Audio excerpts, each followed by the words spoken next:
The Wonderful Wizard of Oz by Lyman Frank Baum. Chapter 19. Attacked by the Fighting Trees. The next morning Dorothy kissed the pretty green girl goodbye, and they all shook hands with the soldier with the green whiskers, who had walked with them as far as the gate. When the guardian of the gate saw them again, he wondered greatly that they could leave the beautiful city to get into new trouble. But he at once unlocked their spectacles, which he put back into the green box, and gave them many good wishes to carry with them. "You are now our ruler," he said to the Scarecrow, "so you must come back to us as soon as possible." "I certainly shall if I am able," the Scarecrow replied, "but I must help Dorothy to get home, first." As Dorothy bade the good-natured guardian a last farewell, she said, "I have been very kindly treated in your lovely city, and everyone has been good to me. I cannot tell you how grateful I am." "Don't try, my dear," he answered. "We should like to keep you with us, but if it is your wish to return to Kansas, I hope you will find a way." He then opened the gate of the outer wall, and they walked forth and started upon their journey. The sun shone brightly as our friends turned their faces toward the land of the South. They were all in the best of spirits, and laughed and chatted together. Dorothy was once more filled with the hope of getting home, and the Scarecrow and the Tin Woodman were glad to be of use to her. As for the Lion, he sniffed the fresh air with delight and whisked his tail from side to side in pure joy at being in the country again, while Toto ran around them and chased the moths and butterflies, barking merrily all the time. "City life does not agree with me at all," remarked the Lion, as they walked along at a brisk pace.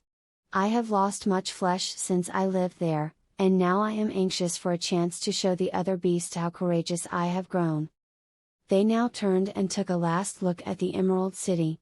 All they could see was a mass of towers and steeples behind the green walls, and high up above everything the spires and dome of the Palace of Oz. "Oz was not such a bad wizard, after all," said the Tin Woodman, as he felt his heart rattling around in his breast. "He knew how to give me brains, and very good brains, too," said the Scarecrow.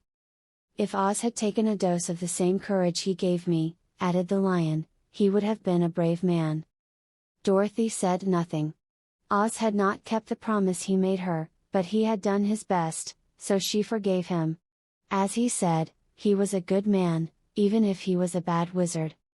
The first day's journey was through the green fields and bright flowers that stretched about the Emerald City on every side. They slept that night on the grass, with nothing but the stars over them, and they rested very well indeed.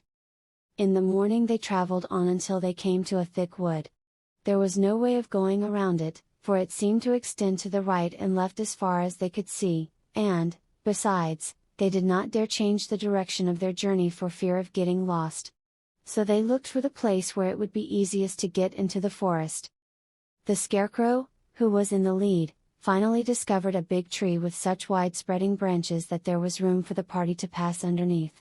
So he walked forward to the tree, but just as he came under the first branches they bent down and twined around him, and the next minute he was raised from the ground and flung headlong among his fellow travelers.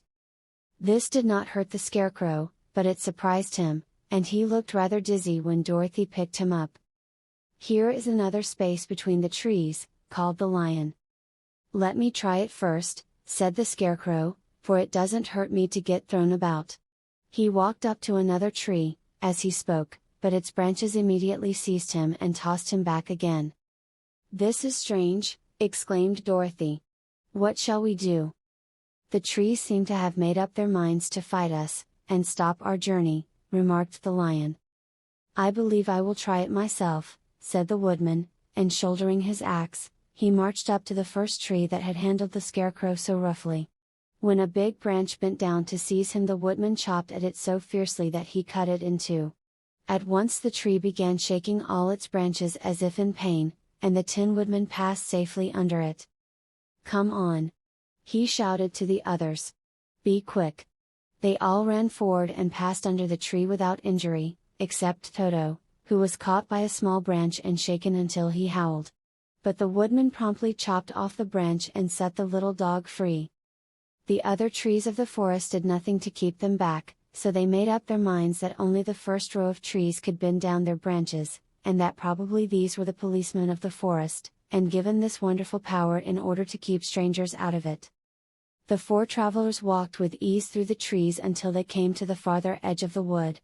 Then, to their surprise, they found before them a high wall which seemed to be made of white china. It was smooth, like the surface of a dish, and higher than their heads.